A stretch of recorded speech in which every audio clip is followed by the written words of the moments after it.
Hello YouTubers, Alaska Prepper here. Well, as you can see, I got my face ready for my mask. I left this on purpose to see what my wife thinks about it. I'm on my way to go get some gasoline, and I thought we'd have a little talk on my way there. And I'll tell you why I'm getting gasoline, by the way, as well. Not that I've been traveling anywhere, but there's a reason behind it. So thank you very much for joining in today. I truly do hope that you're all doing well and that you're all safe and healthy. All right, ladies and gentlemen, welcome. I'm not sure if you can see this or not, but we do have snow today. So if you see my windshield wiper going on every once in a while, please excuse that. I hope that doesn't disturb you while you're looking at the roads while I'm driving. So like I said before, I'm driving to go get some gasoline, not because I've been traveling a lot, but because my power went out last night, or early this morning. It went out for about 3.5 hours. And as soon as my power went out, ladies and gentlemen, the first thing I thought was, all of my gasoline cans are in full, which is something that I started doing a couple weeks back, or 3 weeks back or so. But I didn't fill them all up. And what I mean by gasoline cans is all of my gas cans are full, but I also have a few fuel oil containers that I like to keep full. So as I've been going through those, since I just had my fuel completely topped off here about a week ago, since I've been going through those, I've been leaving them empty with the hopes to fill them up with gasoline, because I think that that's pretty important to have, you know, a good amount of gasoline on hand, just in case. So when my electricity went out, the first thing I thought of was like, oh man, I've been forgetting to fill up those gasoline containers that I still haven't filled up yet. So that's why I'm going to do that today. I'm going to fill 4 of them up today. And then as I empty out the other few that I have, I'll go ahead and fill those up as well. So that's why I'm going out today. But let me tell you one quick story. Actually, I have a few stories to tell you today. I have a funny one that I'll leave towards the end of the video. But let me tell you one quick story on why we prep. So when my power went out this morning, I woke up and the power was out. The power went out around 5:06 a.m. So when I got up, I noticed that all of the power was out. No problem. What's the first thing I did after I had that thought? I went to my Toyo stove, which is the stove that heats my house. I pulled out my Goal Zero solar generator, which I keep fully charged, and I hooked my Toyo stove into it. No worries. That's why we prep, ladies and gentlemen. And why am I using this as an example? Because that solar generator, especially now, this time of year, that's not going to keep my Toyo stove powered indefinitely. It's not an end-all be-all, all right? Unless I live in an area that had a lot of sun most of the day, right? It's not an end-all be-all. But what did it do? It gave me time to think. It gave me time to not panic. Had I not had that solar generator, I would have had to put on my boots, go outside, start the generator, power the whole house, go through that all sequence of events in order to get power to my Toyo stove, all right, so it can keep my house warm. But instead, I had that prep ready to go just in case I needed it. I hooked up my Toyo stove, and I told myself, you know what, just take it easy for a couple of hours, see how long it takes for this thing to come back on.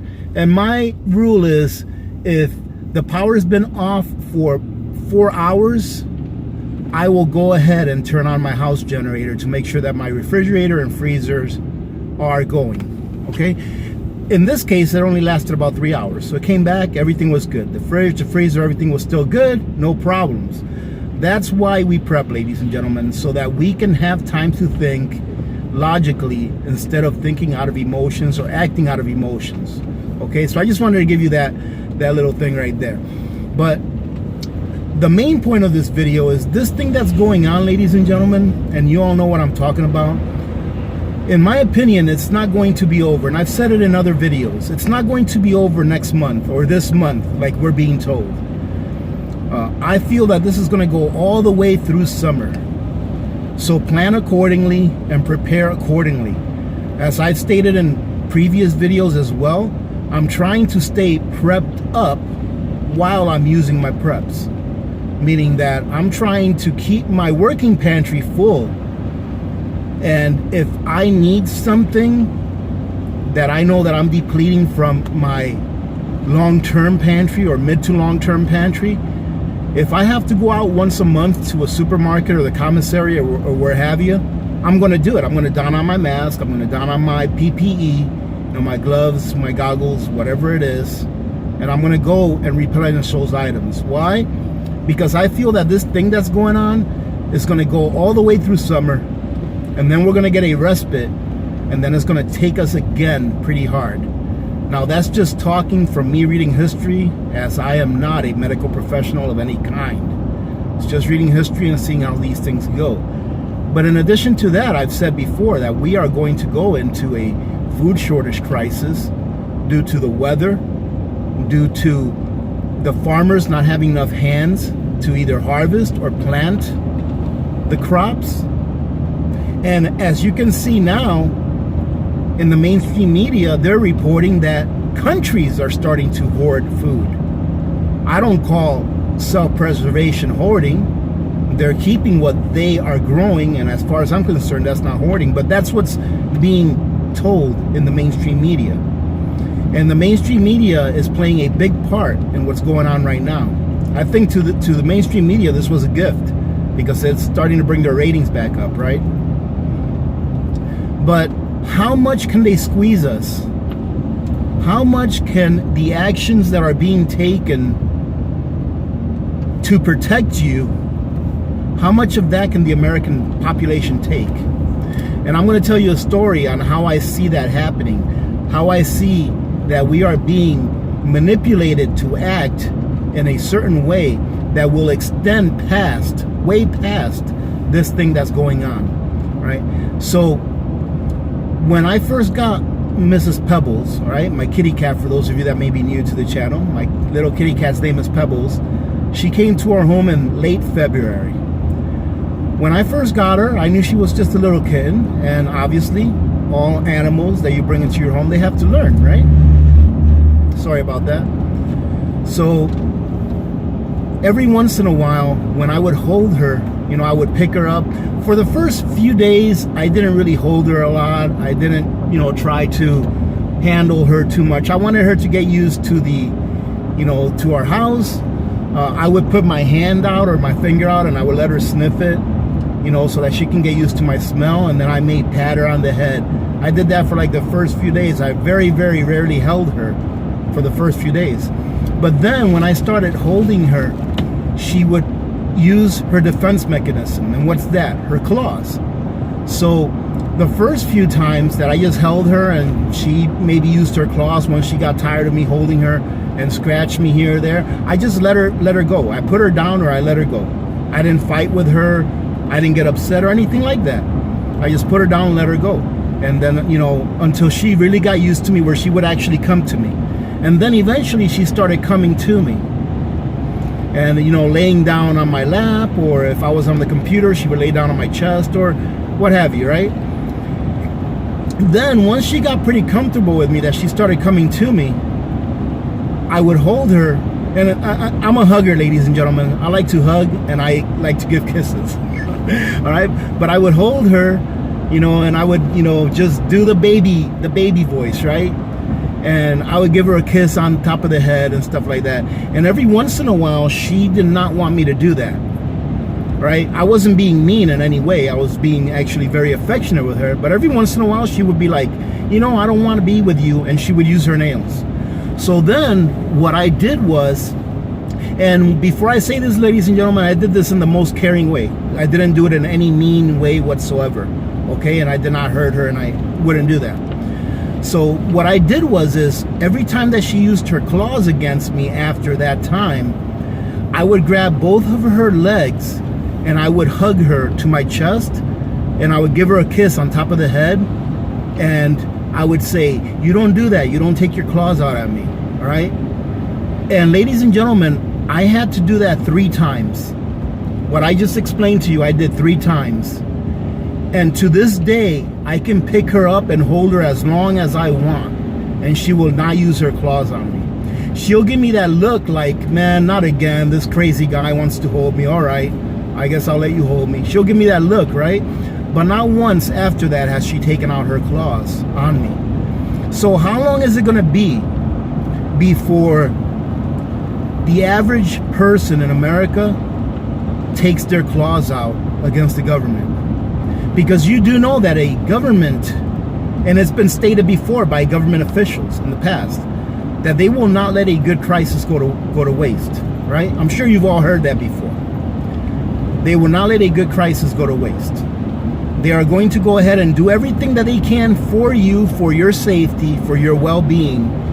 Meanwhile, passing legislation that are draconian in nature and that are used to strip away our rights. And a great example of that would be back in 2001. Remember before 2001, ladies and gentlemen, that we didn't have a whole bunch of people dressed in blue uniforms around the checkpoints inside of an airport? And now you can't go anywhere unless you're willing and ready to, in some cases, be molested by these people. Well, I do.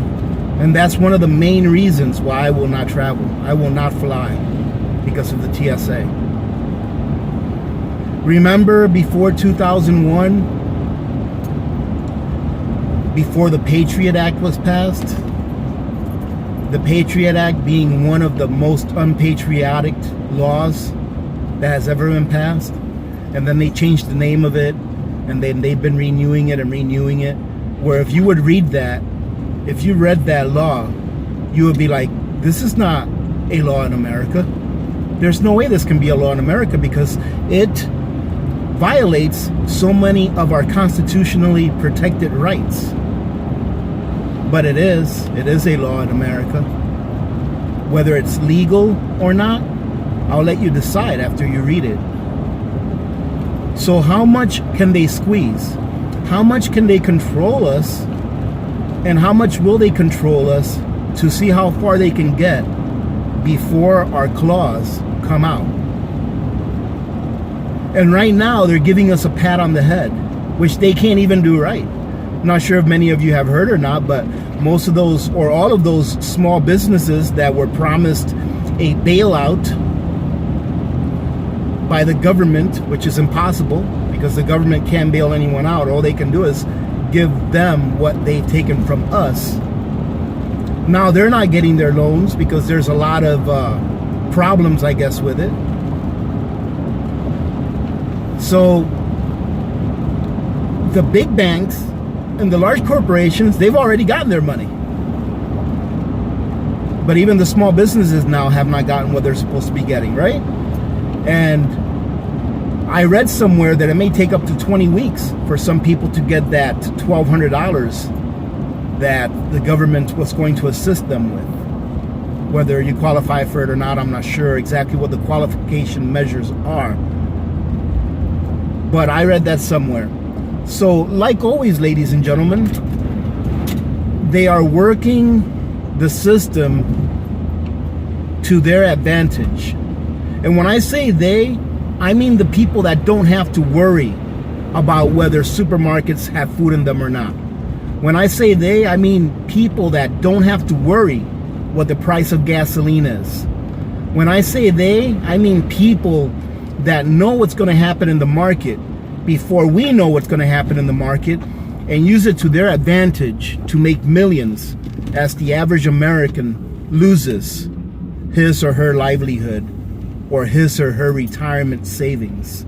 That's what I mean when I say they. So the main purpose of this talk that I'm having with you is that we cannot stop getting prepped. And look at this, ladies and gentlemen. I'm not sure if you noticed this or not, but the streets are very bare.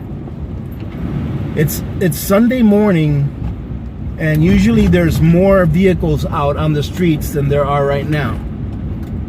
Wow. I haven't been out for, I don't know, a week and a half or so. So that's what I wanted to get to, is don't stop preparing.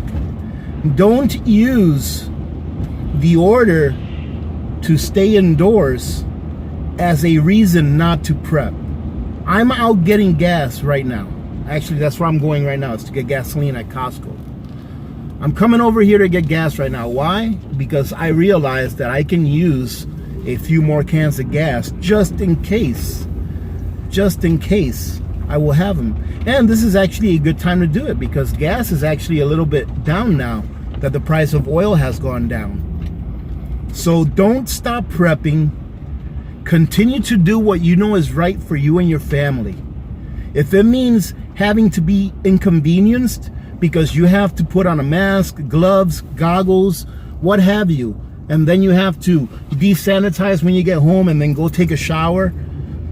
I talked to a doctor a few days ago and I was told that when you come home, you should take a shower and make sure that you wash your hair as well, because your hair can actually trap that stuff that's going around. So, you know, go through the inconveniences that you need to go through in order to stay prepped, because it's important that we continue to be vigilant as to not what is happening now, but as to what can happen 6 months to a year from now. It's very important that we continue to be vigilant as to what's coming in the future. So don't stop being prepped, ladies and gentlemen. Keep doing what you have to do in order to, number one, maintain your way of life, your standard of living, and number two, to be prepared for what may come 6 months to a year from now. Because I am more convinced than ever that we will be having a food crisis at the end of this year, especially now that the government is coming out. Several governments from several countries are coming out saying that we're looking at a food shortage crisis coming the end of this year or sometime in 2020.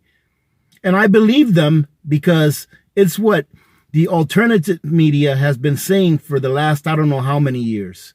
All right. And you know the channels, right? Some of them, Ice Age Farmer, Adapt 2030, Oppenheimer Ranch Project. You know, all of these great channels have been warning us, have been sounding the horn for years. And it's here, ladies and gentlemen. It is here, and it will be here the day after tomorrow, if you know what I mean. All right. So having said that, ladies and gentlemen, let me go ahead and tell you a really quick, funny story that I have. So I've been ordering some supplies so that I can grow some potatoes this year. I thought that I'd grow them off my deck in some 5-gallon buckets. But I found these 10-gallon containers that are sold in Amazon that ended up being less than buying the 5-gallon buckets. So I got some of those instead because they held more and they were at a cheaper price than the 5-gallon buckets, right? So I ordered some of those. And here about a month and a half ago or so, my wife bought a bag of organic potatoes that were really nice. And they were starting to sprout. So I was like, you know what? These organic potatoes will be perfect for me to use to plant. So I took them and set them aside. And that's why I went ahead and grabbed one of those 15-pound bags of potatoes that I think you guys saw me haul from my last Costco haul. I don't know how long ago that was, 3 weeks ago, 2.5 weeks ago, something like that. So I took this small bag of organic potatoes and I put them all the way behind the bag of potatoes that I bought. And a couple of days ago, my wife made some fried fish and she also made some chips. And I'm eating the chips. She made like potato chips, right? We have a little deep fat fryer or a deep fryer.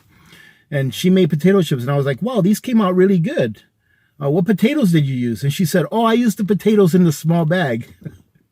And I was like, did you use the ones that were organic, that had a whole bunch of sprouts coming out of them? She said, yeah, I figured that those were the ones that we should use since they were sprouting already. And I was like, oh, no. So I would take the blame for that because I should have put those potatoes in a different location. But I ended up eating our seed potatoes. So what I did was I called a nursery that is not far from where I live. And I asked them if they had any in, and they said no, but that they're going to have some seed potatoes in towards the end of this month.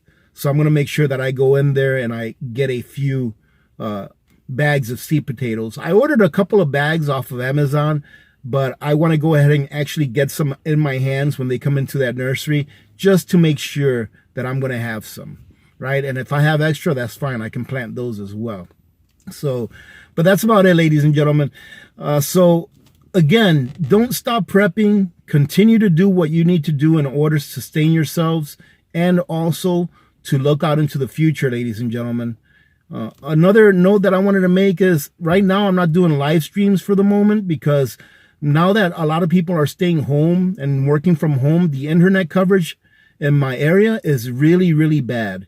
And I don't want to put you guys through the punishment of having to, you know, keep buffering and going in and out and me being dropped from our live stream. So I'll maybe give it a test run next weekend, next Sunday, see what happens, do a quick live stream and see what happens, see how it works. And then if it works good from there on, maybe we can do a live stream maybe once a week now that many people are home from work and that I'm working from home full time as well. So having said that, ladies and gentlemen, I'm going to go ahead and take off right now. I hope you guys are having a great weekend. I hope that you are all safe and healthy. So remember to be good to each other. When good people do good things happen. Remember to reach one, teach one, and repeat. If we all did this, the world would be a better place, and you know that it will be a better place. Many blessings to all of you and your families. This is Alaska Prepper, and I am out. What it comes down to is this, ladies and gentlemen. This is going to last a long time. And throughout this experience, the powers that be will continue to find out just how far they can push us.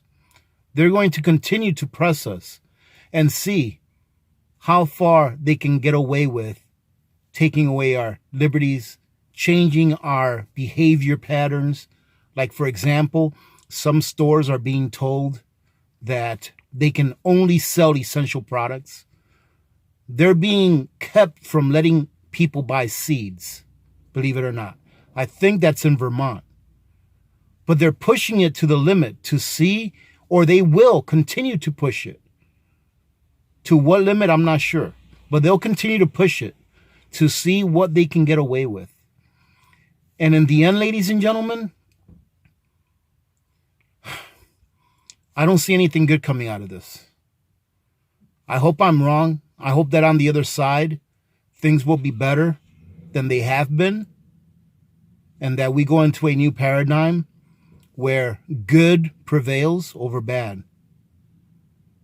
That's why I say keep prepping. Because the more preps you have, the more self-reliant you have, the more control you have over yourselves. And the less you have to give up to anyone else. God bless you all.